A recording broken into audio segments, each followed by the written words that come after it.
Assalamualaikum warahmatullahi wabarakatuh.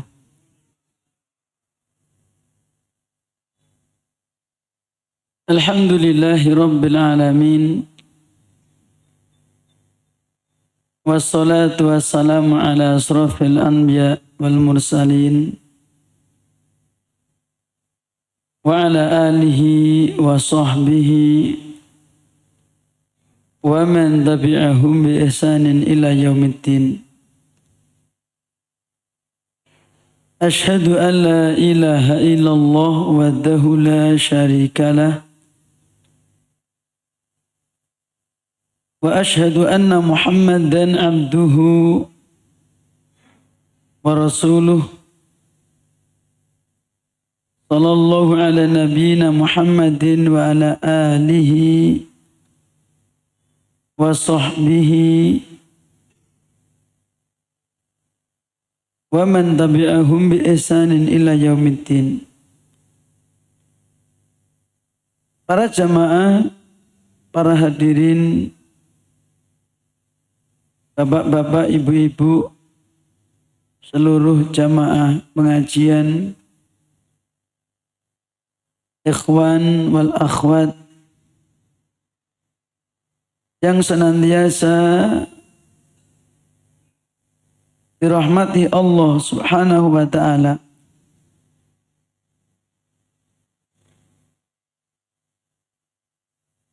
Alhamdulillah, pada kesempatan di pagi hari ini, di hari Ahad, yaitu tanggal 17 di bulan Safar, bertepatan dengan tanggal 3 September, kita duduk bersama di salah satu tempat di antara tempat yang paling mulia, yaitu masjidnya Allah Subhanahu wa ta'ala.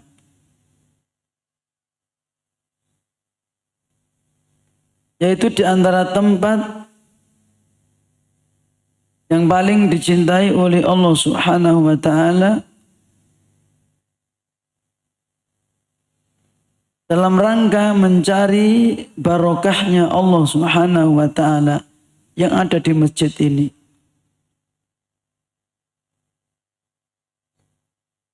Barokahnya tidak terletak pada bangunannya,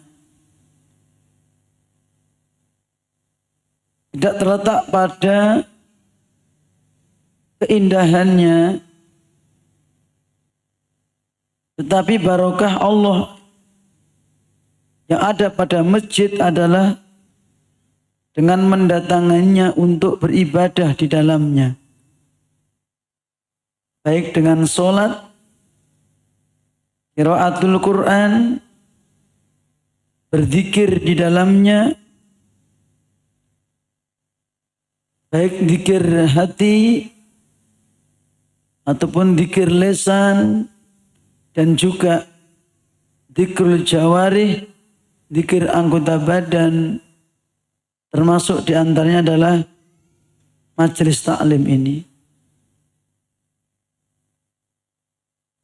Semoga para hadirin, para jamaah, berkumpulnya kita ini dihitung oleh Allah, yaitu suatu perkumpulan yang semata-mata karena Allah Subhanahu wa ta'ala, yang dengan itu merupakan sebab datangnya kecintaan Allah kepada kita. Dan semoga Allah memberikan apa yang kita harapkan. Amin. Kemudian datangnya kita ke tempat ini dari rumah, baik dengan jalan kaki ataupun naik kendaraan. Semoga bekas-bekas telapak kaki kita atau bekas-bekas kendaraan kita yang kita lewati di jalan dicatat oleh Allah sebagai amal soleh. Sepertinya Allah firmankan di dalam surat Yasin ayat yang ke-12, wa naktubu ma qaddamu wa asarahu. Kami catat, kami tulis apa yang telah mereka kerjakan. Lalu pagi ini yang kita kerjakan adalah taklim. Tadi habis sholat subuh, sudah ada kultum. Tadi dzikir pagi.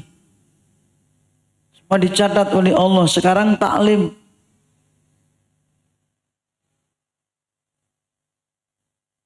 Yang berzikir adalah, mohon maaf, pantat kita berzikir karena panas. Punggung kita berzikir karena pegel. Mata kita berzikir karena mendeleng. Telinga kita berzikir karena mendengarkan. Hati kita berpikir karena memahami. Komplit. Maka itu dicatat oleh Allah Subhanahu wa ta'ala. Dan juga bekas-bekas roda panjenengan ketika berangkat membawa kendaraan pun juga dicatat oleh Allah. Wa naktubu ma qaddamu wa asarahum, dan bekas-bekas peninggalan mereka. Meskipun juga bekas peninggalan apa yang kita tinggalkan setelah kita meninggal dunia, baik ilmu atau peninggalan berupa wakaf dan lain sebagainya, termasuk anak-anak yang soleh, itu juga asar. Bapak Ibu para jamaah yang dirahmati Allah, pertemuan di pagi hari ini kita akan melanjutkan, yaitu pembahasan kita yang kita ambil dari kitab Al-Aqidah Al-Wasithiyah. Itu kitab yang membahas tentang akidah Ahlussunnah wal Jamaah. Ini ditulis oleh Syekhul Islam Ibnu Taimiyah rahimahullah ta'ala. Pertemuan di pagi hari ini kita akan masuk pembahasan isbatun nida was-sauti wal kalami lillahi ta'ala. Isbat, penetapan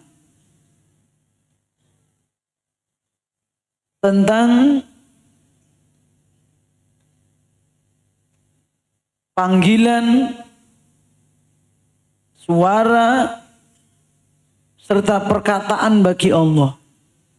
Artinya penetapan sifat al-kalam, sifat berbicara. Allah itu berkata. Allah itu memanggil. Dan Allah memanggilnya dengan suara.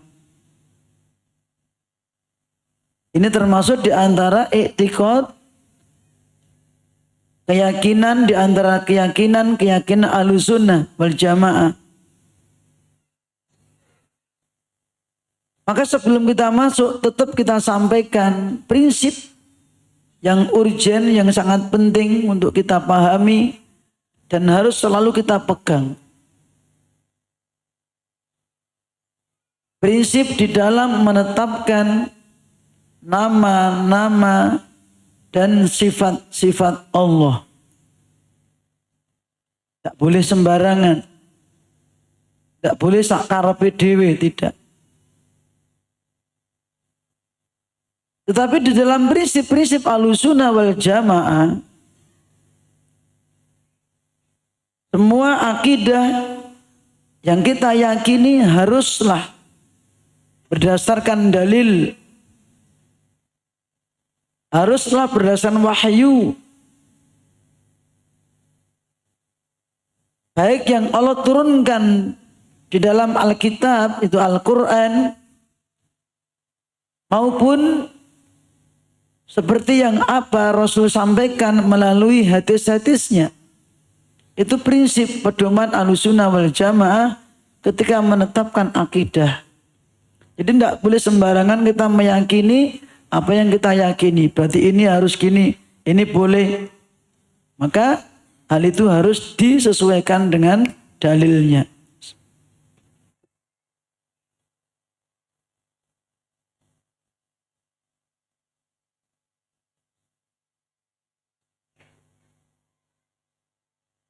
Maka apa tuh prinsip yang selalu kita bacakan? Bahwa termasuk bagian dari iman, wa minal imani billahi, dan termasuk di antara bagian iman kepada Allah. Ingat, termasuk bagian iman kepada Allah. Al-imanu bima wasofa bihi nafsahu fi kitabih. Yaitu mengimani seluruh sifat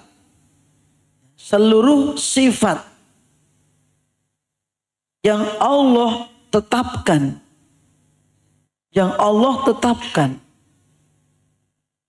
di dalam Al-Quran.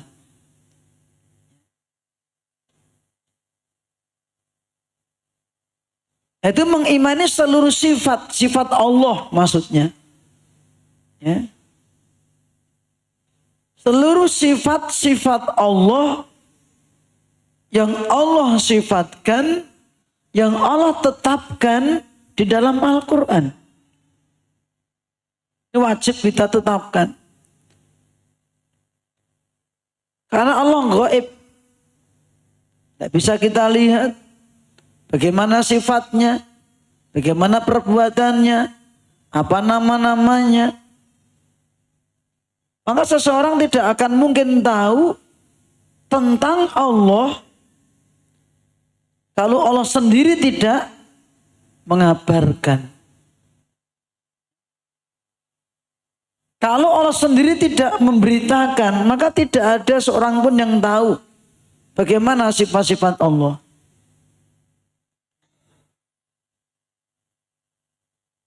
Seperti yang sering kita baca dalam surah ayat kursi, wala yukhituna bisyai'im min ilmihi illa bima syaa. Jadi mereka manusia itu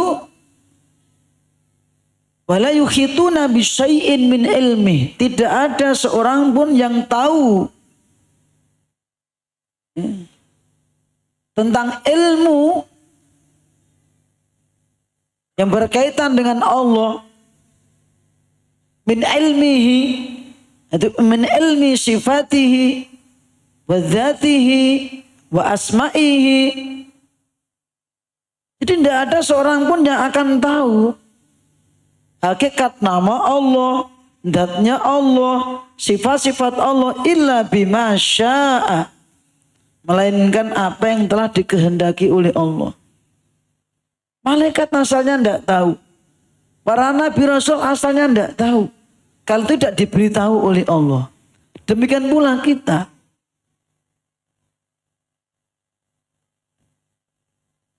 Maka kita nggak akan mungkin ngerti, nggak akan mungkin tahu tentang sifat-sifat Allah kalau Allah tidak memberitakan kepada kita.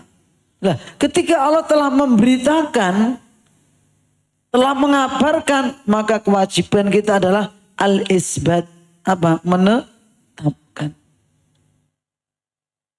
Itu di dalam Al-Quran. Wa bima wasofahu bihi rasuluhu, dan kita juga menetapkan apa-apa yang ditetapkan oleh Rasulullah Sallallahu Alaihi Wasallam tentang sifat-sifat Allah.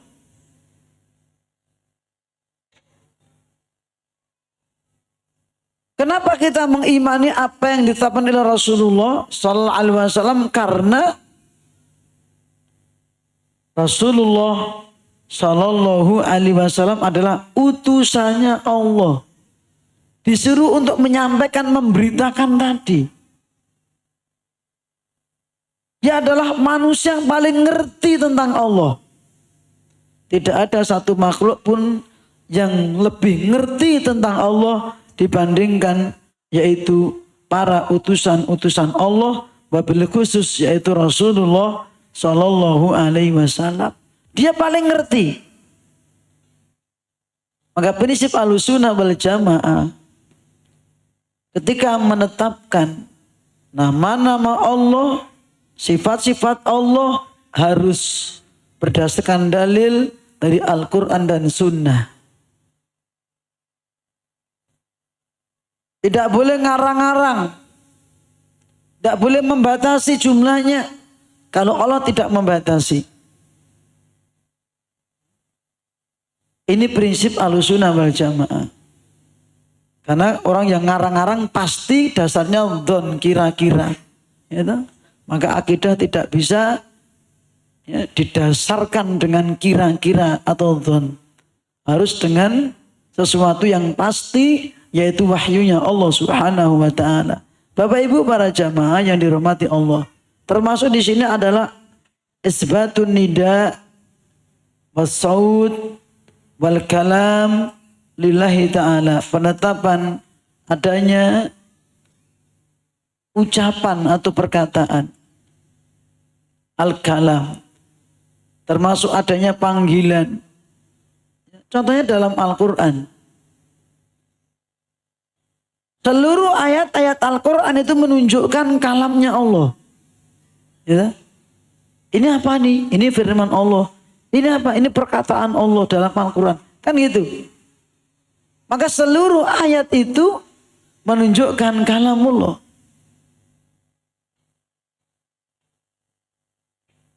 Lebih tandas lagi ketika Allah mengatakan, Qul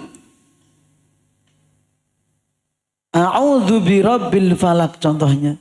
Qul a'udzu birabbin nas. Qul huwallahu ahad. Kalimat qul, katakan ya Muhammad, itu menunjukkan bahwa Allah itu yatakallam. Allah itu berbicara. Yang berbicara memiliki sifat al-kalam. Allah memiliki sifat al-kalam. Ya ayyuhalladzina amanu. Panggilan. Ya ayyuhan nasu. Allah memanggil manusia. Itu an-nida. Allah memanggil manusia secara umum. Dan terkadang Allah memanggil orang-orang yang beriman secara khusus. Nah, di dalam kitab ini, beliau Syekhul Islam Ibn Taimiyah rahimahullah ta'ala menukil sebuah hadis qudsi. Hadis qudsi yang diriwayatkan oleh Al-Imam Al-Bukhari dan Al-Imam Muslim.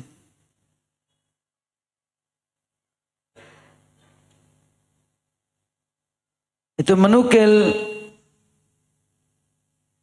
sebuah hadis qudsi. Beliau mengatakan bahwa qauluhu sallallahu alaihi wasallam yaqulullahu ta'ala, bersabda Rasulullah sallallahu alaihi wasallam, yaqulullahu ta'ala, Allah berfirman. Jadi hadis qudsi itu hadis yang dinisbatkan kepada Allah SWT, tetapi bukan Al-Quran. Maka periwayatannya secara makna Kanjeng Nabi yang menyampaikan, tetapi itu adalah firman Allah. Firman Allah. Maka ada hadis qudsi yang dihukumin dhaif, lemah, ada yang sahih. Dan kita tidak disyariatkan untuk melakukan seperti membaca Al-Quran. Maka hukumnya beda. Kalau ayat-ayat Al-Quran kita disunahkan untuk mentajwidkan, mentartilkan. Tetapi hadis qudsi tidak.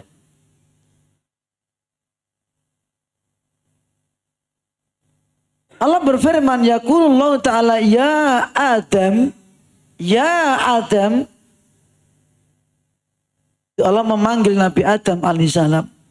Berkata Fadilatul Syekh Muhammad bin Shalih Al-Utsaimin dalam kitabnya Syarah Al-Aqidah Al-Wasithiyah, yukbirun Nabiyyu sallallahu alaihi wasallam an Rabbih. Nabi kita Muhammad sallallahu alaihi wasallam memberitakan, mengabarkan tentang Rabbnya, tentang Allah. Di Nabi mengabarkan tentang Allah. Annahu yaqul, bahwa Allah berfirman, ya Adam, hai Adam. Panggilan ini para jamaah, wa hadza yaumul qiyamah. Ini besok di hari kiamat. Itu yaumul hisab. Di hari kiamat nanti Allah akan memanggil Adam alaihissalam. Terus nanti Adam akan menjawab, wa yujibu Adamu labaika wa sa'daik. Labaika artinya apa labaika? Itu ijabatan ma ijabah. Aku penuhi panggilanmu ya Allah. Ya. Aku penuhi panggilanmu ya Allah. Wa sa'daika apa artinya? As'idni. Dan bantulah aku ya Allah, tolonglah aku ya Allah.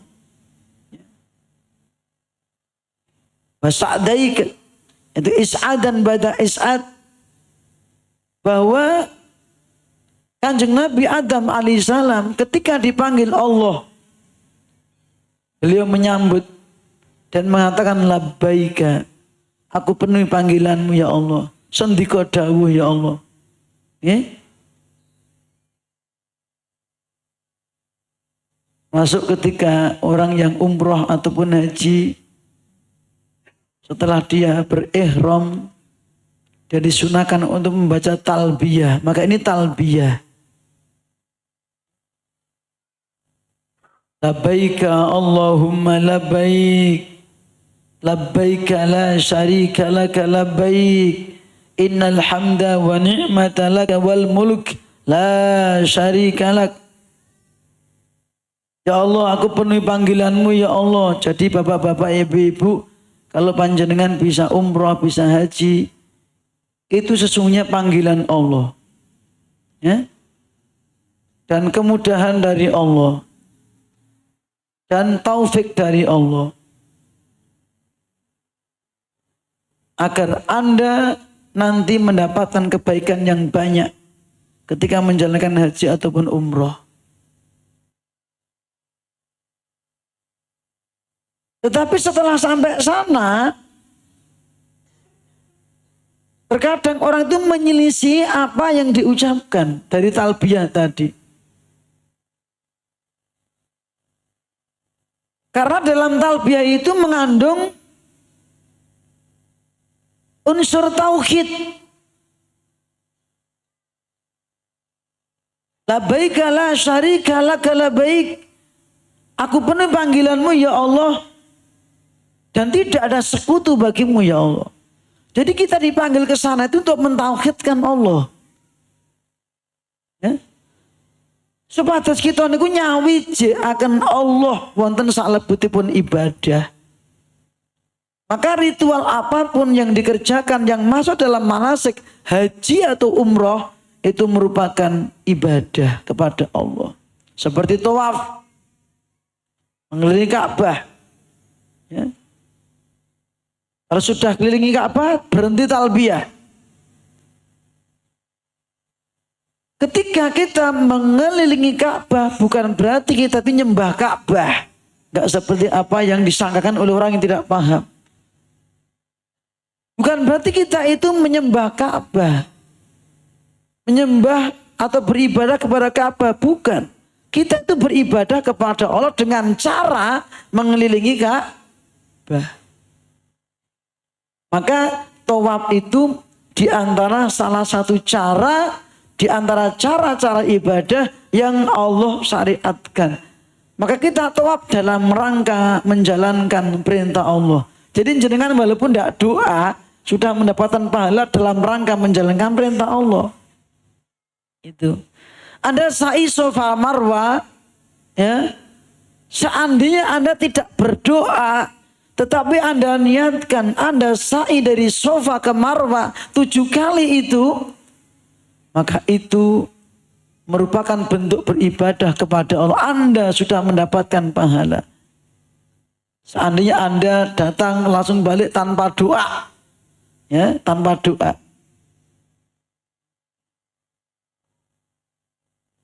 Itu merupakan ritual ibadah. Cuma terkadang di antara jamaah haji ataupun umroh, itu banyak yang melanggar dari ucapan talbiyah itu. Di sana berbuat syirik. Berbuat syirik. Padahal ketika sedang ihram, dia membaca talbiyah, labbaika Allahumma labbaik, labbaika la syarikalak. Tidak ada sekutu bagimu ya Allah. Tetapi ketika di tengah-tengah ritual, mereka mencari barokah dari temboknya Ka'bah, diusap-usap. Dia mencari barokah dari kerangkeng yang untuk ngerangkeng makam Ibrahim kuningan itu, ya, dan sebagainya. Dia mencium hajar aswadnya salah niat, ya toh? Yang benar gimana mas?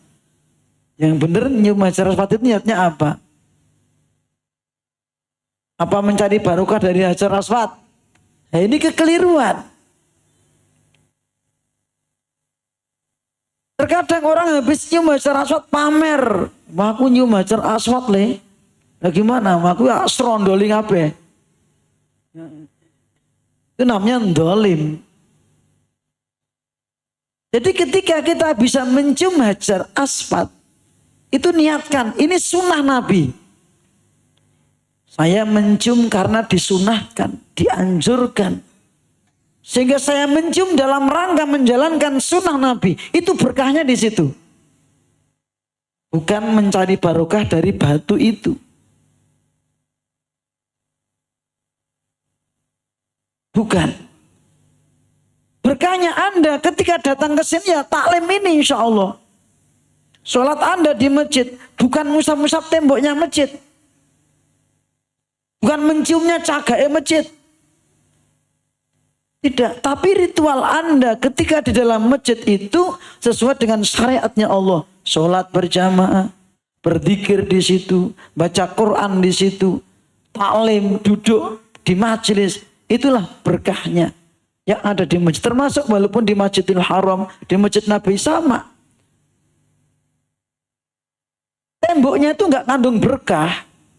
Cagaknya nggak kandung berkah. Yang berkah itu ketika Anda ke sana menjalankan ritual ibadah yang disyariatkan dari ihram sampai selesai, terus memperbanyak ibadah di sana. Itulah berkahnya.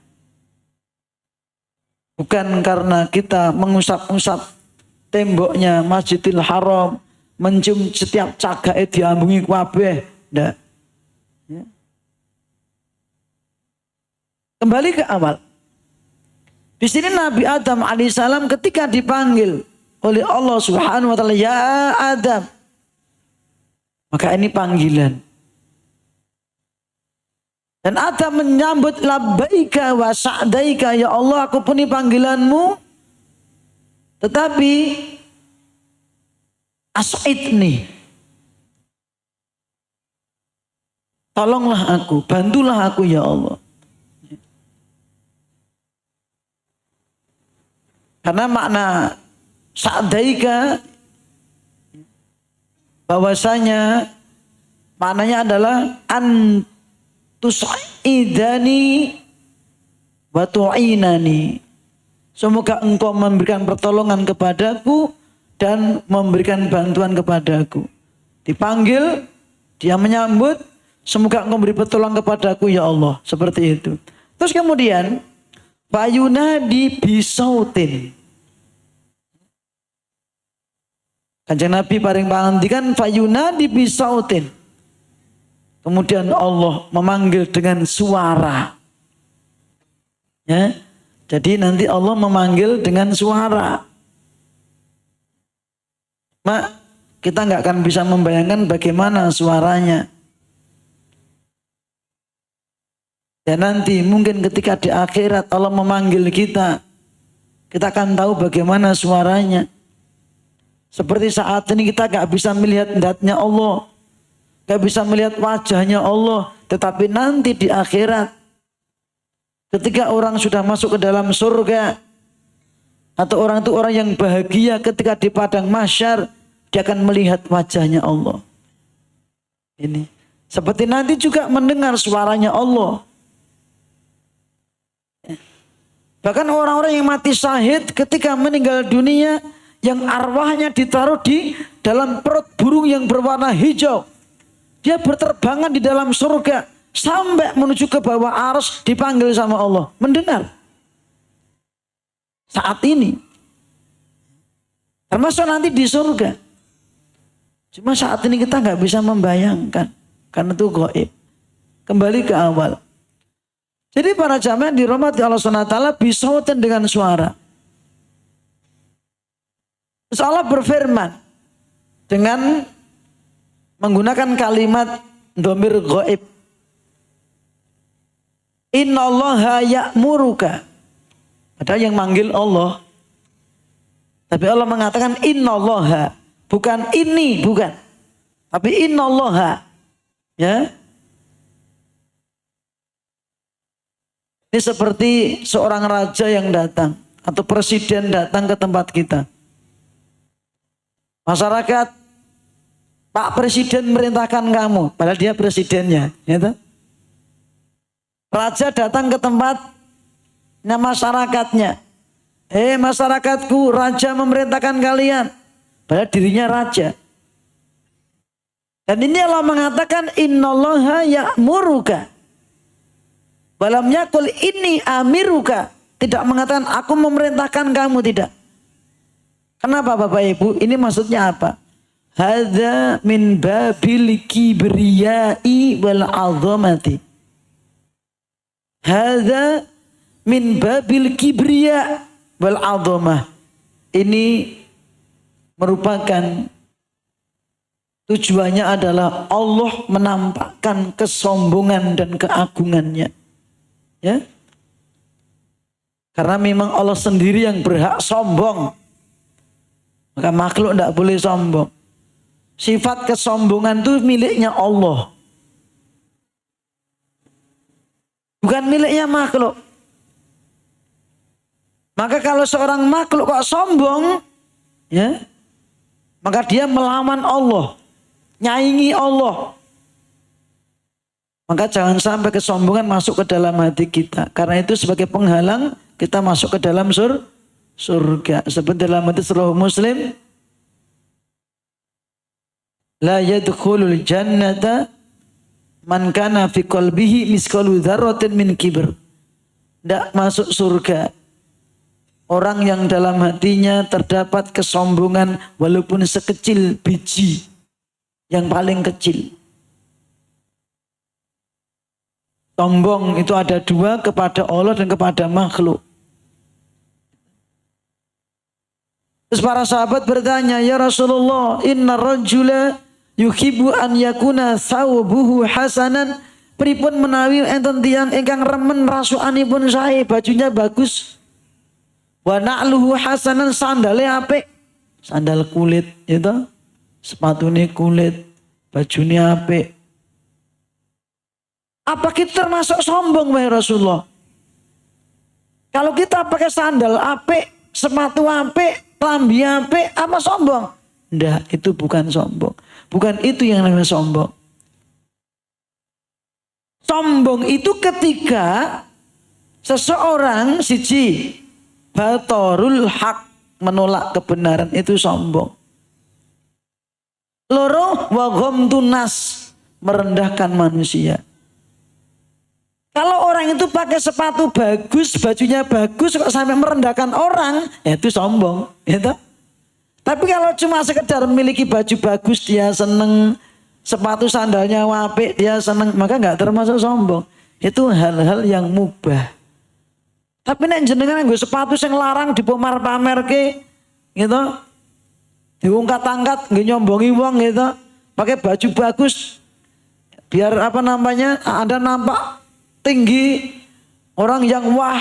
Nah, itu nanti malah membawa kesombongan. Tapi asalnya seseorang punya baju yang bagus, sandal sepatu bagus itu boleh, tidak masalah. Sombong itu ketika orang satu menolak kebenaran yang datangnya dari Allah dan Rasulnya. Ya, wis genah-genah ayate, genah maknane dia tolak. Wis genah hadise, genah maknane dia paham kok dia tolak. Itulah namanya kesombongan. Apa hati ranggo hati-hatisan, gitu. Hati nasihati supaya kita memakai dalil. Ora dalil-dalilan. Dalil apa? Gelut. Dalilut. Kalau dalil gelut. Itu namanya sombong. Kembali ke awal. Jadi innallaha, Allah menyebutkan tentang dirinya. Sesungguhnya Allah ya'muruka, memerintahkan engkau. Maka Allah menampakkan kesombongan. Ya. Allah memerintahkan engkau antukhrija min dzurriyyatika ba'san ilan nar. Allah memerintahkan engkau agar engkau mengeluarkan dari anak cucumu ba'san, delegasi, utusan yang akan dimasukkan ke dalam neraka. Na'udzubillah min dzalik. Semoga kita nggak termasuk golongan yang ini. Ya. Setelah Allah memanggil kanjeng Nabi Adam alaihissalam, terus Allah memerintahkan dengan suara yang bisa dipahami tanpa penerjemah. Kemudian Allah memerintahkan kanjeng Nabi Adam alaihissalam untuk apa? Mengeluarkan dari anak cucunya delegasi yang akan nantinya dimasukkan ke dalam neraka. Kira-kira awake klebu napa mboten niki? Awake pengen delegasi ini ndak? Mboten toh? Nah iya. Bapak Ibu para jamaah, tentunya kita mendengar hadis ini kita mak gerek. Ada rasa takut. Aku termasuk delegasinya tidak? Kan gitu. Saya termasuk golongan itu atau tidak? Bapak Ibu para jamaah yang dirahmati Allah Subhanahu wa taala, di dalam hadis yang lainnya dijelaskan tentang delegasi itu. Seperti juga yang tercantum dalam hadis rawahu al-Imam Al-Bukhari, Imam Muslim yang lainnya, bahwa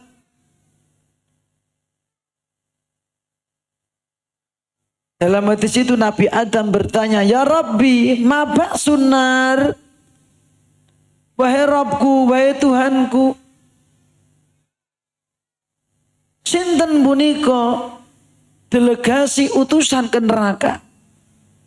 Qala, Allah menjawab, min kulli alfin mi'atun wa tis'atun wa tis'una.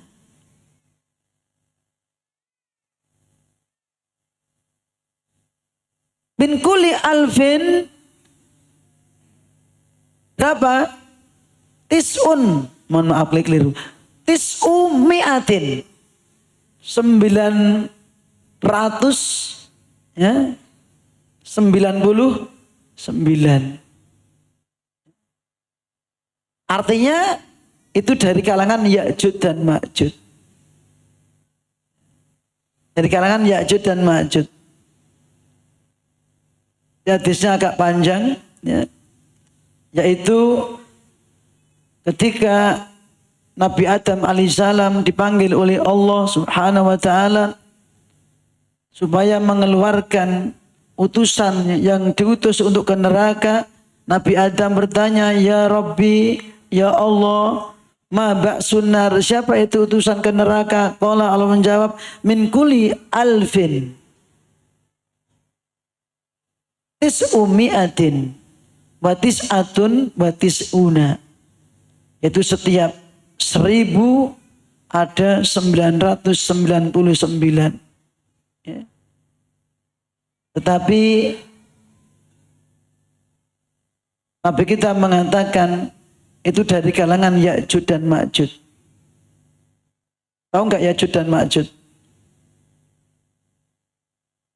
Yaitu manusia yang dulu pernah berjumpa dengan Raja Dzulqarnain. Ketika itu Ya'juj dan Ma'juj orang yang merusak, bunuh, merampas. Ketika masyarakat bertemu dengan Raja Dzulqarnain seperti yang diceritakan di dalam surat Al-Kahfi, ya Dzulqarnain, inna Ya'juj wa Ma'juj mufsiduna fil ardh. Ya'juj Ma'juj ini orang merusak, bikin kerusakan. Fahal naj'al laka kharjan, maukah engkau saya kasih upah? Anta ja'ala bainana wa bainahum sadda, engkau bikin pembatas, benteng yang membatasi antara kami dengan mereka. Apa kata Dzulqarnain? Atuni zubarul hadid, kumpulkan potongan-potongan besi. Ya. Hatta idza sawa baina sadafainin kemudian fanfuhu. Setelah sampai rata sejajar dengan gunung dan gunung, coba bayangkan. Potongan besi sejajar dengan gunung-gunung. Terus bakarlah, tiupkan dengan api. Setelah itu apa? Suruh menyiramkan di atasnya cairan tembaga. Berarti betul-betul bentengnya kokoh. Dan benteng itu nggak akan bisa dijebol sampai Allah menentukan waktunya. Maka sampai waktunya nanti habis, jatahnya kuat itu, fa idza jaa wa'du rabbi ja'alahu daka, kata Dzulqarnain. Kalau sampai waktunya nanti habis, Allah jadikan benteng ini runtuh. Nah, nanti akan terjadi pada menjelang hari kiamat, yaitu di antara tanda-tanda besar di hari kiamat adalah munculnya Ya'juj dan Ma'juj. Dan Ya'juj dan Ma'juj termasuk di antara anak keturunan Adam alaihissalam. Ya? Anak keturunan Nabi Adam alaihissalam. Bapak Ibu para jamaah yang dirahmati Allah Subhanahu wa taala. Di dalam hadis ini, ya, di dalam hadis ini dan hadis yang lainnya yang Nabi pernah berdoa. Ya, Nabi itu pernah berdoa. Ketika menjelaskan hadis ini, Nabi pernah berdoa. Dan pernah mengatakan, ketika para sahabat menjadi grek. Jadi setiap 1000 disuruh mengeluarkan berapa tadi? 999. Berarti sidik sing mlebu surga. Itu sak ben 1000 jupuk siji surga, sing 999 neraka. Ternyata Kanjeng Nabi paring pangandikan. Ya Rasulullah, para sahabat bertanya, ya Rasulullah, ayuna dzalikal wahid. Lalu bagaimana kita dibandingkan satu orang, berarti rebutan di antara kita. Sopo sing mlebu siji iki mau, gitu Pak. Nek sahabat pun ngendika makaten nek awak dhewe pripun? Coba. Kalau sahabat berkata demikian, ya Rasulullah, ayuna dzalikal wahid. Lalu bagaimana kita para sahabat ini dibandingkan cuma satu orang? Kita ini masuk enggak dalam golongan satu itu? Nek sahabat ngendika mekaten terus awake dhewe kaya ngopo?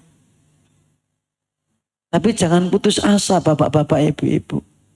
Karena Kanjeng Nabi menjelaskan kepada kita, qala absyiru, bergembiralah kalian. Fa inna minkum rajulan, satu di antara kamu satu, wa min Ya'juj wa Ma'juj alfan. Oh niki. Jadi Ya'juj Ma'juj 1000 kowe siji. Ya'juj Ma'juj 1000 nyemplung neraka, siji kaum muslimin nyemplung neraka. Gitu.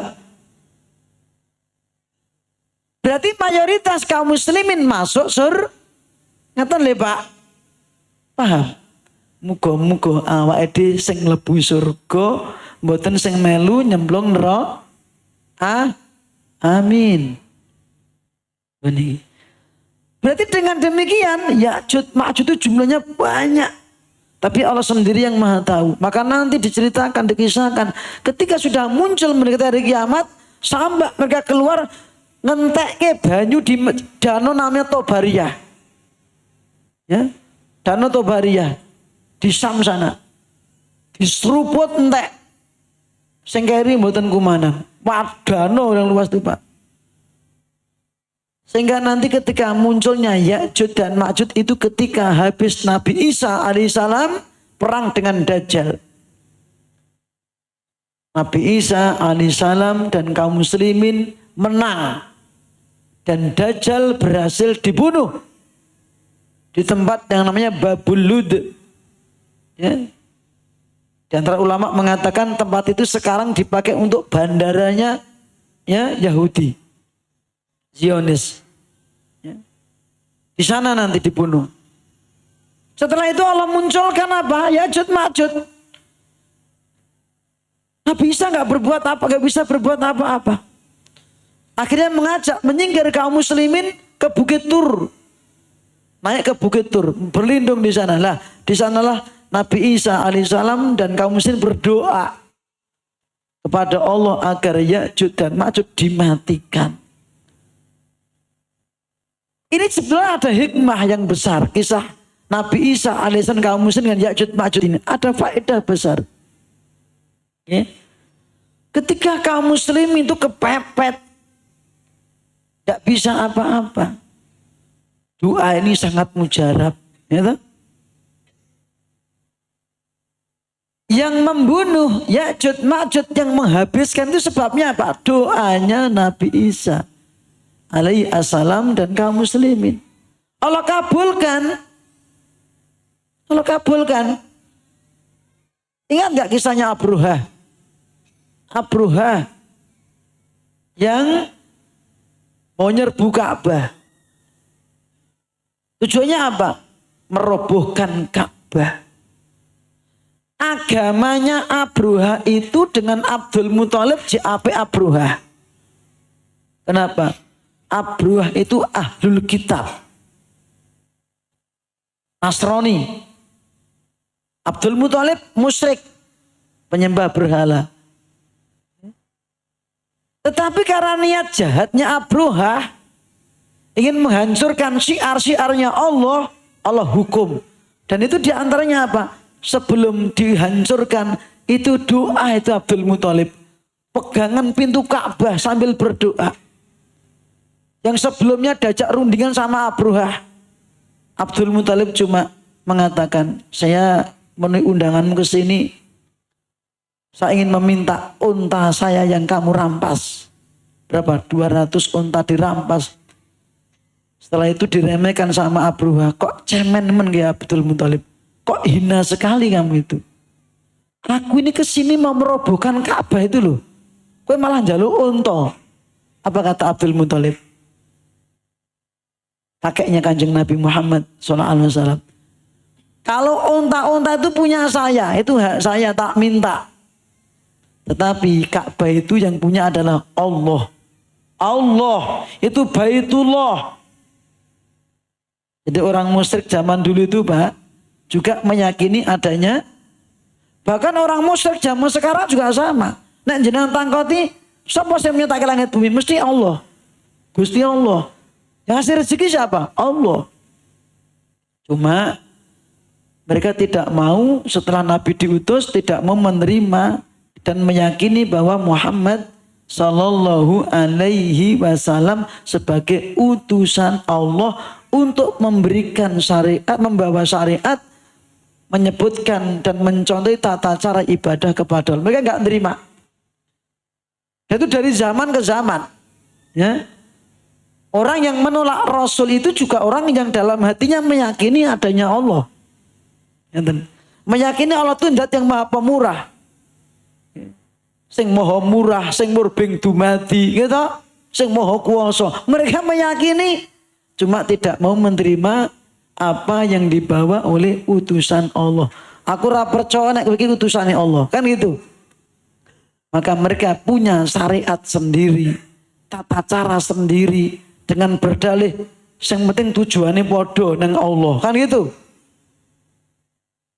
Caramu kono, kene carane ngono. Ke agama kono ya tujuannya ya Allah, ning carane ngono, seperti itu. Yang dikehendaki Allah bukan itu. Yang dikehendaki Allah adalah di samping beriman dengan Allah, kita harus menerima apa yang dibawa oleh utusan Allah. Seperti yang tercantum dalam surat Yasin ayat yang ke-14. Apa itu, Pak? Ketika Allah utus utusan-utusan, ditolak yang dua, diutus tambah satu lagi, ya, tetap nggak dipercaya. Apa kata mereka? Qalu ma antum illa basyarun misluna. Kowe ngaku rasul, mosok gak mungkin. Lagi menungso kaya aku no. Kowe yo mangan, aku yo mangan, kowe ngombe, aku ngombe, kowe mati, aku yo mati, kowe rabi, aku yo rabi, padha no. Bedane apa? Kan itu.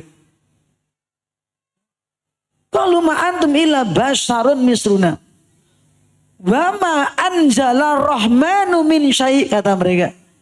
Allah yang maha pemurah tidak mungkin ngutus kamu, tidak mungkin menurunkan wahyu kepada kamu, tidak mungkin. Nah, itu intinya di situ. Kalau iman adanya Allah sing nyiptake, sing nguasani, sing paring rezeki, sing mateni, sing nguripke, kabeh niku rata-rata iman. Cuma masalah syariat mereka sendiri. In antum illa takdzibun, kamu itu para pendusta. Kembali ke awal para jamaah. Jadi Kanjeng Nabi bersabda, absyiru, bergembiralah kalian. Sesungguhnya satu di antara kalian yang diutus untuk ke neraka, masuk neraka 1000 dari Ya'juj Ma'juj. Suma qala lajeng Kanjeng Nabi paring pangandikan, waladi nafsi biyadi, demi zat yang jiwaku di tangan Allah, ini arju antakuna rubu ahli jannah. Nabi kita mengatakan, saya berharap kalian termasuk di antara 1/4 ahli surga. Ini kepada para sahabat. Kemudian para sahabat apa? Fakabbarna, kami bertakbir, Allahu Akbar, saking gembiranya. Terus faqala, Nabi mengatakan lagi, arju antakuna nisfa ahli jannah, muga-muga termasuk separuhnya ahli surga. Sahabat gimana reaksinya? Allahu Akbar, gembira. Nek kula mboten iso ngabarin jenengan, Mbak. Kalau saya nggak bisa ngabarin jeneng, karena saya bukan rasul. Cuma kita berdoa, semoga kita termasuk di antara ahlul amin. Terus takbir mboten jenengan. Allahu Akbar, semoga gitu. Bapak Ibu para jamaah dirahmati Allah, kemudian lagi. Faqala ma antum finnasi illa kasa'arati sauda bijildi saurin abyad. Jadi kamu itu dibandingkan sekian banyak manusia, itu hanya seperti rambut yang hitam, gitu. Rambut yang hitam, ya. Di kulit apa itu? Kulit binatang buas yang warnanya putih. Di situ ada rambut hitam. Ya. Atau misalnya jenengan uwanan, kabeh biu wis uwanan. Jenek nyenil rambut sing ireng, gitu. Jadi kamu itu ya para sahabat dibandingkan manusia seperti itu. Dari sekian rambut yang putih, kamu tuh hitam sendiri. Jadi kamu tuh sedikit. Apalagi dibandingkan dengan Ya'juj dan Ma'juj tadi. Bapak Ibu para jamaah yang dirahmati Allah Subhanahu wa taala. Hadis tadi para jamaah dan hadis yang sampaikan akhir-akhir ini yang panjang, ya, bahwa di sini terdapat karunia yang besar. Apa itu? Tafaddalallahu subhanahu wa ta'ala ala ummatil Islam. Allah telah memuliakan, memberikan karunia kepada umat Islam bifadlil azimi, dengan nikmat yang sangat besar. Apa itu? Fid dunya wal akhirah, di dunia dan akhirat. Yaitu wa yubayyinun nabiyyu sallallahu alaihi wasallam fi hadzal hadis ba'du hadzal fadlil azim. Dalam hadis tadi Nabi menjelaskan di antara keutamaan yang besar itu apa? Haitsu yunajjilahu al-katsira min ahli Islam minan nar yaumal qiyamah. Ini yaitu bahwa Allah Subhanahu wa taala akan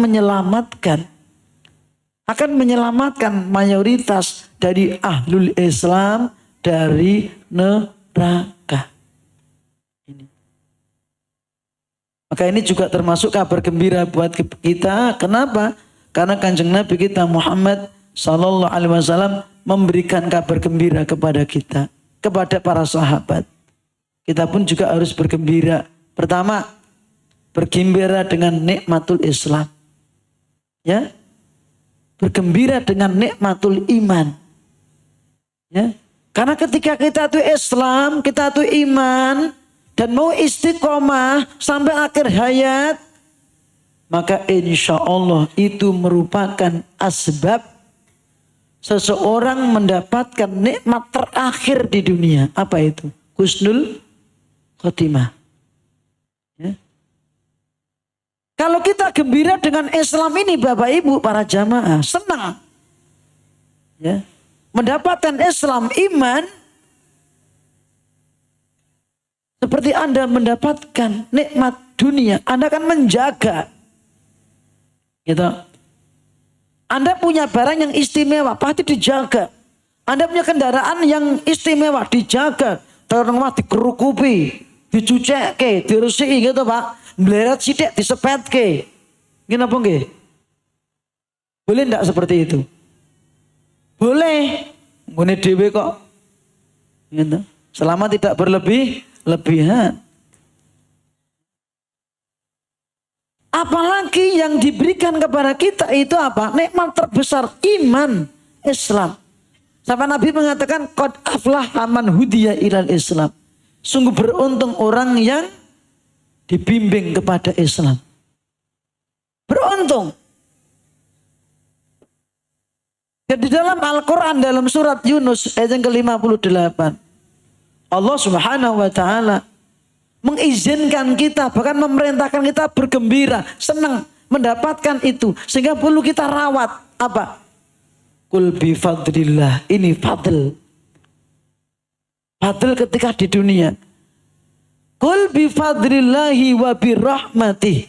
Katakan ya Muhammad kepada mereka, umatmu, dengan mendapatkan karunia dari Allah dan rahmatnya di dunia, fabidzalika falyafrahu. Dengan sebab pendapatan itu maka hendaklah mereka bergembira, senang. Maka dengan senang itu dia akan merawat. Ini nikmat besar, gembira. Rahmat yang dimaksud di sini adalah rahmatun khosoh, khusus, yang tidak diberikan kepada seluruh manusia. Itu nikmatul Islam dan iman. Semangat beramal soleh. Jangan semangat ngaji, semangat tindak masjid, semangat sedekah, semangat maca Al-Quran. Ini yang dimaksud. Dan Allah katakan huwa khairun, itu lebih baik mimma yajma'un, dibandingkan apa yang mereka itu kumpulkan. Mereka siapa? Orang-orang yang tidak beriman. Apa yang dikumpulkan? Alladzi jama'a malahu wa 'addadah. Mereka cuma mengumpulkan harta dan menghitung-hitung saja. Siapa itu? Orang yang enggak beriman. Karena kesenangan mereka itu dunia. Kalau orang beriman senangnya mendapatkan iman, takutnya kehilangan iman. Itu fadl. Yang nantinya ketika orang istiqomah, dia akan mendapatkan ini tadi. Apa itu? Mayoritas umat Islam akan masuk surga. Tapi kita nggak bisa memastikan. Kita hanya berharap. Ya? Berharap dan takut. Berharap semoga kita termasuk di antara golongan yang dimasukkan ke dalam surga. Dan takut kalau kita termasuk di antara delegasi yang akan diutus masuk neraka. Delegasi, Pak. Ini yang kita takuti. Nek wedi pripun berarti? Nek awake dhewe wedi mlebu neraka berarti pripun? Istiqomah menjalankan syariat. Ya. Wa allaw istaqamu 'ala at-tariqati la asqainahum ma'an ghadaqa. Al-Jin ayat 16.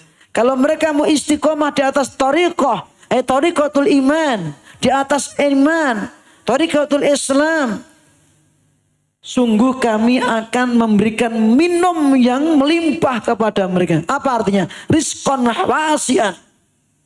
Rezeki yang melimpah. Di mana? Di dunia wal akhirah. Setelah itu bagaimana? Innalladzina qalu rabbunallahu tsumma istaqamu tatanazzalu alaihimul malaikah alla takhafu wa la tahzanu wa abshiru bil jannati allati kuntum tu'adun. Fussilat ayat 30. Orang yang mengatakan Rabbunallah, raditu billahi rabba, la ilaha illallah, asyhadu an la ilaha illallah wa asyhadu anna Muhammadar Rasulullah. Summa istaqamu, terus istiqomah, ajak menjalankan perintah-perintah Allah. Nanti sampai akhir hayat akan diutus malaikat turun kepadanya, ngeyem-ngeyemi kue rasa wedi, kue rasa sedih, kelu surga, sawangan surga sing bakal mbok leboni. Gitu? Setelah itu apa Bapak Ibu para jamaah? Surat Al-Ahqaf ayat yang ke-13 14. Innalladzina qalu rabbunallah tsumma istaqamu fala khaufun 'alaihim wala hum yahzanun ulaika ashabul jannati khalidina fiha. Orang istiqomah. Akhirnya apa? Mereka lah orang-orang yang akan menjadi penghuni surga. Kekal selama-lamanya. Dan Allah katakan, bima kanu ya'malun, sebab amal mereka ketika di dunia istiqomah. Terus doa, Pak. Namun istiqomah doa. Ya, doa. Minta agar hidayah ini tidak dicabut dari diri kita. Mana doanya? Tunjukkan. Doanya mana? Surat apa? Doa supaya kita selalu mendapatkan hidayah. Biar hidayah nggak dicabut. Surat apa?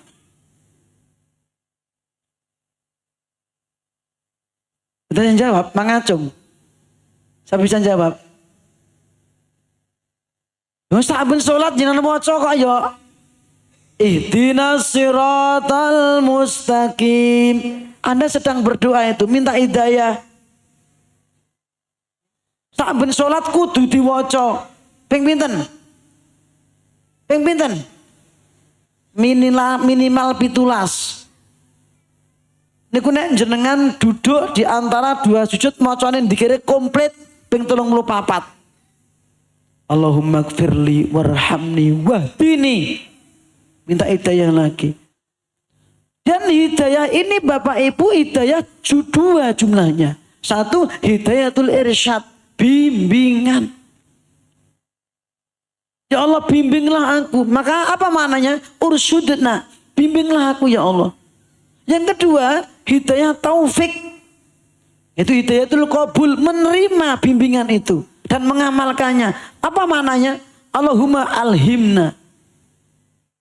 Ini Bapak Ibu. Nek sholat ampun kesusu. Betul-betul dinikmati isinya adanya pujian doa. pujian kepada Allah, doa kepada Allah, sanjungan kepada Allah, maka rata-rata dzikir dimanapun tempatnya diawali dengan sanjungan dan pujian dan pengagungan, nembe doa. Dalam Al-Fatihah diawali pujian, alhamdulillahi rabbil alamin, ar-rahman ar-rahim, maliki yaumiddin. Ya, ketundukan iya kana butuh iya kana sang nembe ihdinas siratal mustaqim. Ngeten. Subhana rabbiyal a'la, subhana rabbiyal a'la, subhana rabbiyal. Ini pujian, sanjungan, nembe napa Pak? Nembe napa?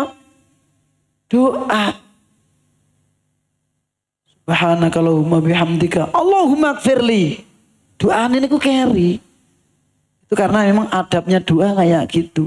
Memberikan pujian, sanjungan kepada nembe doa. Termasuk doa juga Bapak Ibu, lihat dalam surat Ali Imran ayat 8 dan 9. Rabbana la tuzigh qulubana ba'da idh hadaitana wa hab lana min ladunka rahmah innaka antal wahhab. Rabbana ya Allah, jangan engkau palingkan hatiku setelah engkau beri petunjuk. Setelah engkau beri petunjuk, jangan engkau palingkan hatiku lagi kepada kesesatan.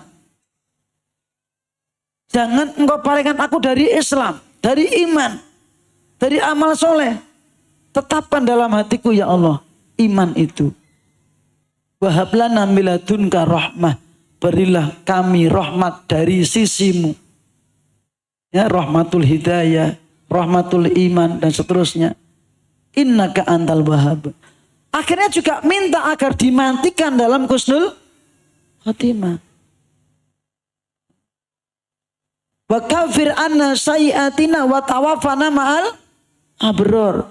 Ali Imran 193. Jadi Bapak Ibu, hadis ini menyebutkan, menjelaskan kepada kita di samping menetapkan satu tentang sifat Allah apa tadi? An-nida. Panggilan. Allah memanggil. Dua, as-saut, suara. Bahwa Allah ketika memanggil dengan suara. Yang ketiga, al-kalam, Allah itu berbicara. Dan di antara perkataan Allah adalah Al-Quranul Karim yang selalu kita baca, itu adalah perkataan Allah. Itu adalah kalamullah. Itulah firman Allah, bukan perkataan manusia.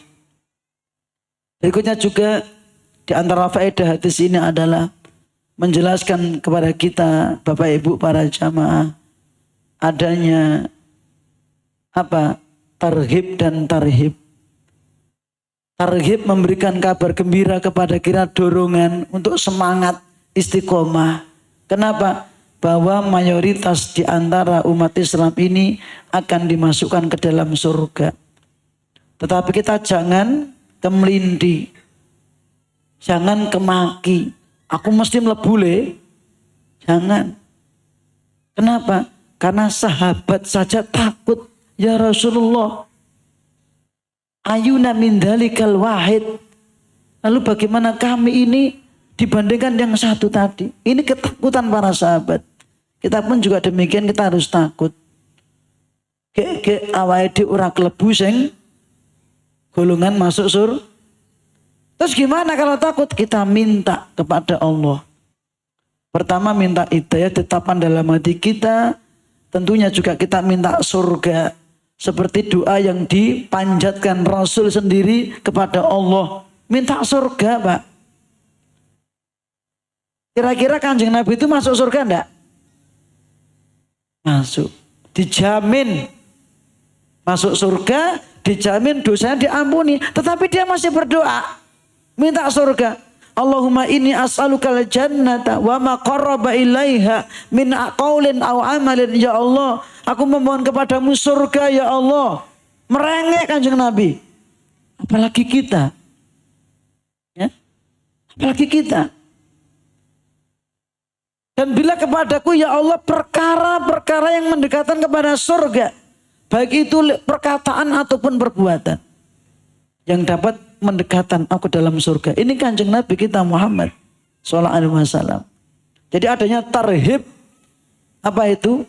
Peringatan buat kita agar kita senantiasa istiqomah dan meninggalkan perkara-perkara yang bisa menghantarkan kita ke dalam neraka. Penutup Bapak Ibu para jamaah, dalam kitab ini juga selanjutnya dalam hadis rawahu al-Imam Al-Bukhari, juga al-Imam Muslim, Syekhul Islam Ibn Taimiyah menukil sebuah hadis rawahu al-Imam Al-Bukhari, Imam Muslim, ma minkum min ahadin illa sayukallimuhu rabbuh laisa bainahu wa bainahu turjaman. Ma minkum, tidak ada salah seorang di antara kamu pasti akan diajak berbicara Allah, akan diajak berbicara oleh Allah. Kula panjenengan sami badhe dipun ajak wicanten dening Allah, diajak ngomong, diajak ngobrol, diajak berbicara, ditanya. Ketika Allah bertanya kepada kita, berbicara kepada kita nanti di hari kiamat, laisa bainahu wa bainahu turjamanu, tidak ada satupun yang menerjemahkan. Semua akan paham apa yang dikatakan oleh Allah. Sing ra mudeng bahasa Arab, sing mudeng bahasa Arab, sing basane murut Jawa tok, basane Inggris, Indonesia, semua nanti diajak berbicara oleh Allah. Semuanya. Tanpa penterjemah. Ya. Itu akan ditanya nikmat yang telah diberikan kepada kita. Summa latus aluna yauma idzin anin naim. Putih nikmat urip mbok nggo apa, sehat mbok nggo apa, harta mbok nggo apa, ditanya. Ya. Dan seterusnya. Ini hadis yang kedua yang menjelaskan tentang bahwa Allah itu berbicara, punya sifat al-kalam, ya. Dan nanti ketika di hari kiamat Allah akan berkata kepada setiap manusia, termasuk kepada Nabi Adam alaihissalam, kepada Nabi yang lainnya, termasuk kepada manusia secara umum, akan diajak berbicara oleh Allah SWT. Dan itu tidak adanya penterjemah dan semua pasti memahami apa yang dikatakan oleh Allah SWT.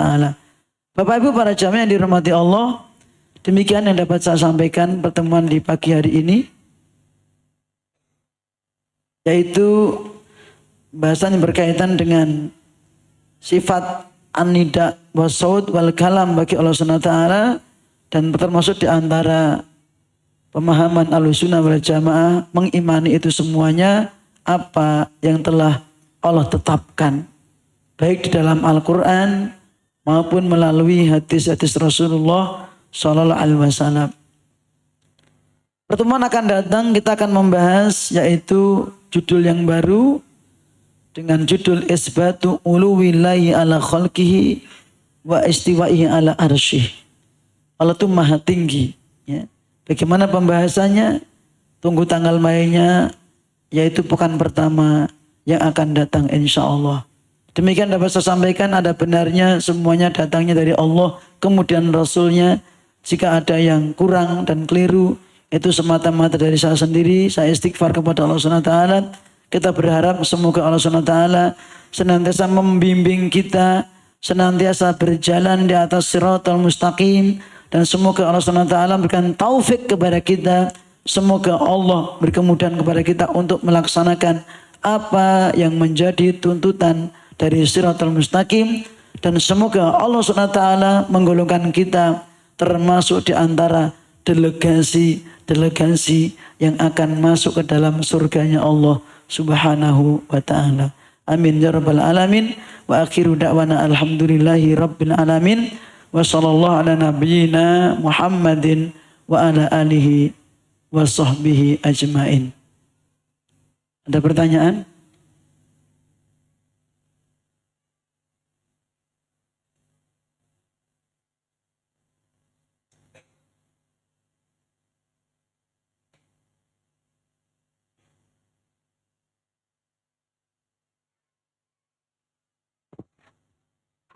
Yuk, pencetnya.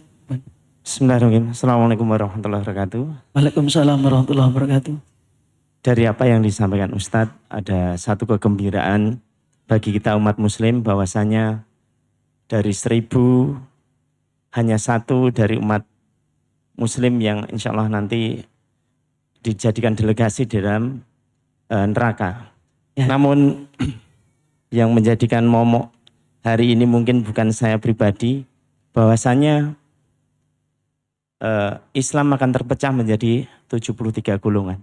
Nah, yang mana nanti yang masuk surga yang benar hanya satu golongan. Lalu yang 72 itu yang menjadikan momok bagi saya pribadi. Dan saat ini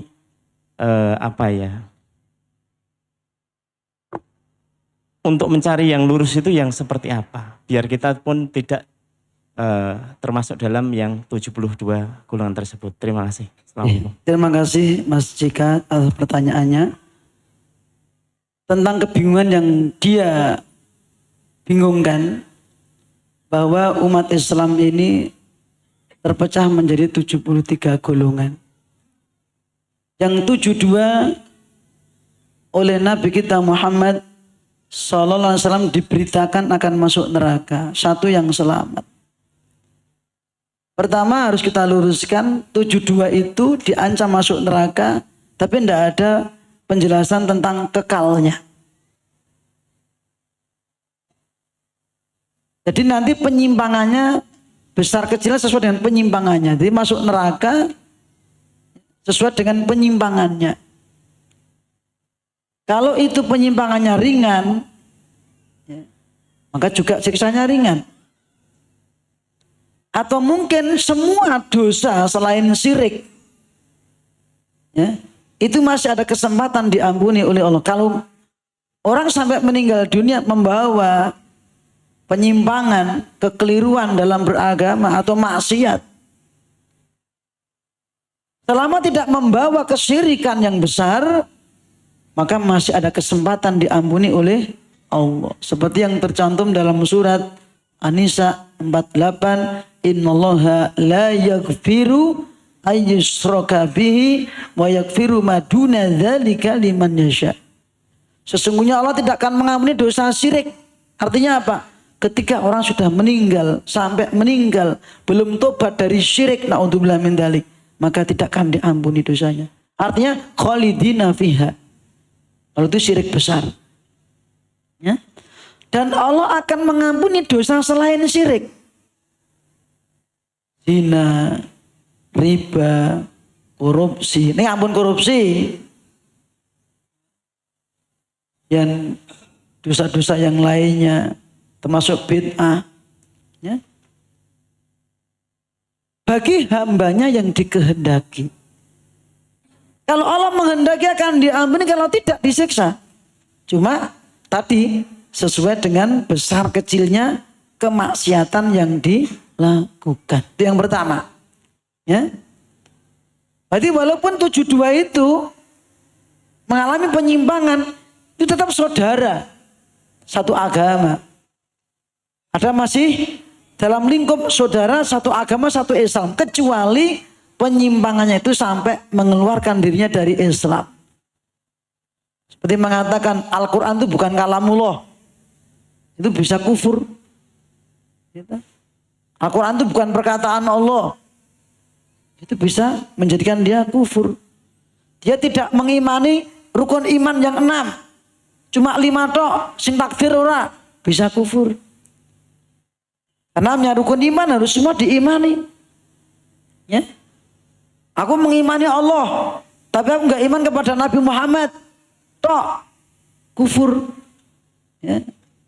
Karena bagaimanapun keimanan orang itu, iman kepada Allah, iman kepada Rasul, iman kepada malaikat-malaikat Allah, kepada kitab-kitab Allah, yaumul akhir, takdir baik buruk, diimani semua. Tetapi satu apa? Tidak beriman kepada Rasulullah sallallahu alaihi wasallam. Apa kata Nabi kita Muhammad sallallahu alaihi wasallam? Ya. Beliau bersabda, "Ayasma'u ahadun min hadil ummah Yahudiyun aw Nasraniyun la yasma'u bi Siapapun orangnya yang telah mendengarkan aku telah diutus. Entah itu orang Yahudi atau Nasrani. Tsumma la yu'minu bima ji'tu bih. Terus dia enggak beriman kepada aku bawa. Fahuwa min ahlin nar. Dia termasuk ahli neraka. Maka imannya harus komplit. Ya. Ini contoh. Kemudian yang kedua, kita enggak usah terlalu bingung dengan yang 72. Mari kita ambil bagaimana para sahabat biar selamat. Menjadi 6 orang yang termasuk firqatun najiyah, kelompok yang selamat.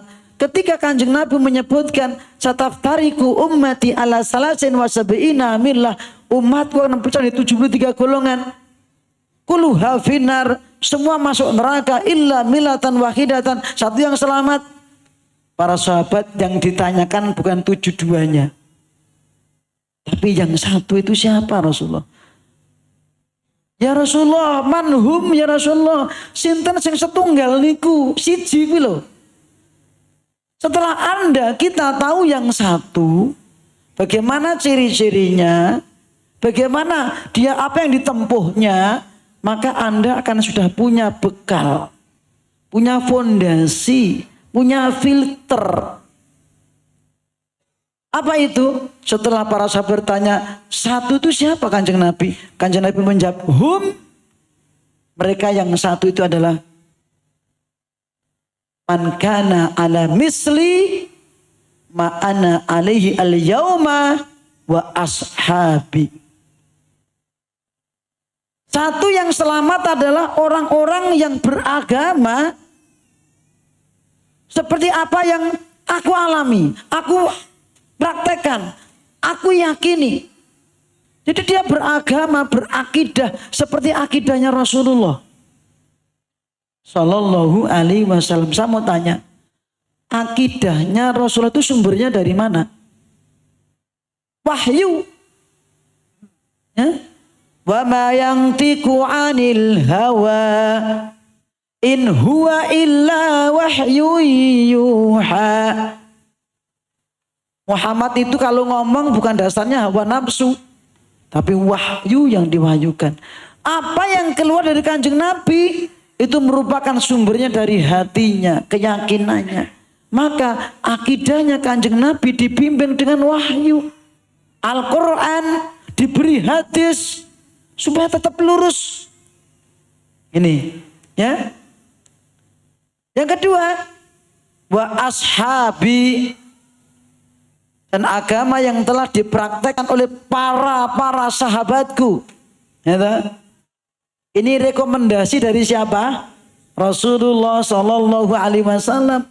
Jadi Islam kalau kita ingin selamat, udah ikuti bagaimana prakteknya Kanjeng Nabi dan para sahabat. Kenapa Bapak Ibu? Karena Islam sudah sempurna. Semenjak Kanjeng Nabi kita Muhammad Sallallahu Alaihi Wasallam, Islam sampun dipun sempurnaaken. Namanya sempurna, bangunan yang sempurna. Nek disudo dadi elek, diteploi meneh dadi wis sempurna kok tambahi meneh. Sapa sing nambah iki? Kurang ngajari, sapa sing nambah iki? Kan itu kan? Wis sempurna apik-apik kok tambahi meneh. Disudo, sapa sing nyudo iki? Sing ngelongi sapa iki? Wis sempurna kok disudo. Islam itu seperti bangunan telah sempurna. Nek disudo sithik, dilongi dadi ra sempurna. Nek ditambahi dadi ra sempurna. Al yauma akmaltu lakum dinakum wa atmamtu alaikum nikmati wa raditu lakumul Islam madina. Al-Maidah ayat 3. Pada hari ini telah kusempurnakan buat kalian agama kalian, iman kalian, Islam kalian. Dan telah kucukupkan nikmatku atas kalian. Dan telah kuridhoi Islam sebagai agama. Apa tafsirnya? Al-Imam Ibnu Katsir menukil dalam tafsirnya perkataan Ibnu Abbas. Innallaha qad akhbara nabiyahu wal mu'minina annahu qad akmala lahumul iman.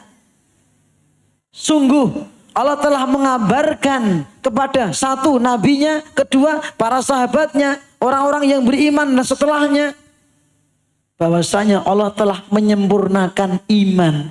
Iman kalau sendirian termasuk Islam. Kalimat iman niku nek dhewean sudah mencakup Islam. Kalimat Islam nek dhewean mencakup iman. Tapi kalau dua-dua disebutkan, iman itu artinya rukun iman, Islam itu rukun Islam. Niku nek disebutke bareng. Ya. Tapi nek dewe-dewe enggak disebutkan satunya, semua saling mencakup. Maka bila mengatakan sungguh Allah telah menyempurnakan iman, Islam. Karena telah sempurna, fala yahtajuna ila ziyadatin abadan. Tidak butuh tambahan selama-lamanya. Waqad atamahullah fala yahtaju ila ziyadatin abadan. Waqad atamahullah fala yankusuhu abadan. Sungguh Allah telah mencukupkan nikmat Islam itu sehingga tidak butuh pengurangan selama-lamanya. Waqad radiyahullah wala yasfatu abadan. Allah telah meridhoi Islam. Maka siapapun yang ngerasuk agama Islam yang sempurna tadi, Allah tidak akan marah, Allah nggak akan murka, alias Allah akan ridho. Maka para jamaah, yang terpenting buat kita, yang harus kita ketahui adalah satu, yang selamat itu ciri-cirinya apa? Dulu sudah dikaji di sini kitab Al-Firqah An-Najiyah, Minhaj Al-Firqah An-Najiyah, jalan yang ditempuh bagaimana beragamanya golongan yang selamat. Wis rampung. Obaleni nih. Sudah selesai. Bagaimana akidahnya, kemudian bagaimana menjalankan syariatnya. Intinya panjenengan fokus kepada kelompok yang satu, yang mana mereka adalah orang-orang yang beragama, menjalankan agama ini baik akidatan wa amalan, ya, itu bagaimana mencontoh Rasulullah Sallallahu Alaihi Wasallam dan bagaimana para sahabat juga mempraktekkan. Kenapa sahabat diikutkan? Satu, dalam Al-Quran Allah memuji para sahabat. Dalam surat At-Taubah ayat 100. As-sabiqunal awalun minal muhajirina wal ansar walladzina taba'uhum bi ihsan radhiyallahu anhum wa radu'an. Generasi yang awal umat ini dari kalangan orang muhajir dan ansar, para sahabat, dan orang-orang yang mengikuti mereka dengan baik, Allah ridho kepada mereka. Al-Baqarah 137. Fa in amanu bimisli ma amantum bihi faqad ihtadaw wa in tawallaw fa innama hum fi shiqaq fa sayakfikahumullah.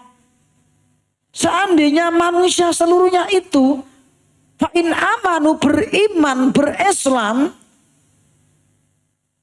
seperti iman kalian, hei Nabi dan sahabatnya. Karena ayat itu turun kepada siapa? Rasulullah Sallallahu Alaihi Wasallam dan para sahabatnya. Kalau imannya seluruh manusia ini, Islamnya nyontoh kanjeng Nabi dan para sahabat, apa kata Allah? Sungguh mereka telah mendapatkan petunjuk.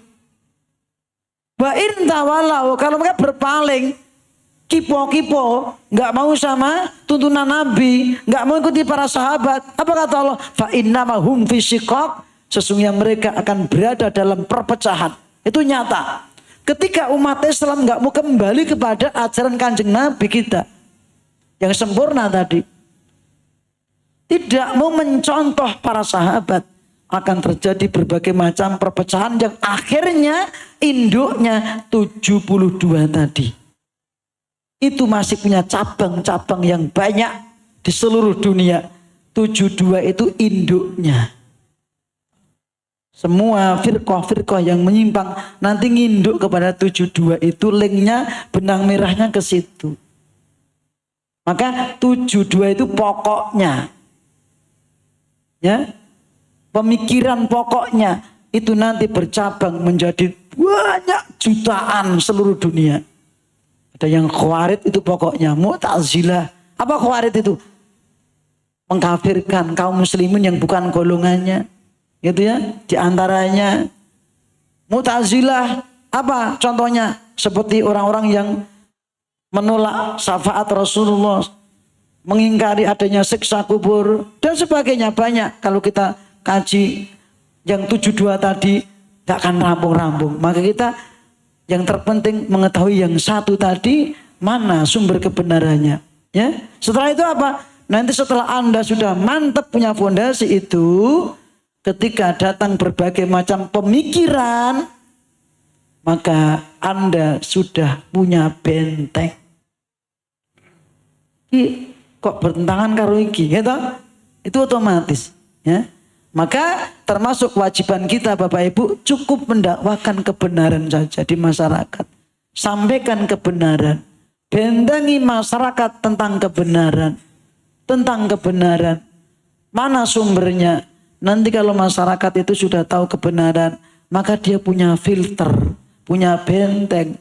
Sehingga berbagai macam pemikiran yang masuk akan tertolak. Kenapa? Sudah punya dasar pemahaman yang benar. Itu jawaban saya. Sebenarnya panjang, masih panjang karena waktu sudah hampir 9:30. Maka pertanyaannya cuma satu tok aja, ya. Insya Allah yang lainnya disimpan dulu untuk ditanyakan pertemuan kepada ustadz yang lainnya atau pertemuan akan datang. Mekaten pengawasan wonten injang punika wa akhiru da'wana alhamdulillahirabbil alamin wa sallallahu ala nabiyyina Muhammadin wa ala alihi washabihi ajmain subhanakallahumma wa bihamdika asyhadu an la ilaha illa anta astaghfiruka wa atubu ilaik. Assalamualaikum warahmatullahi wabarakatuh.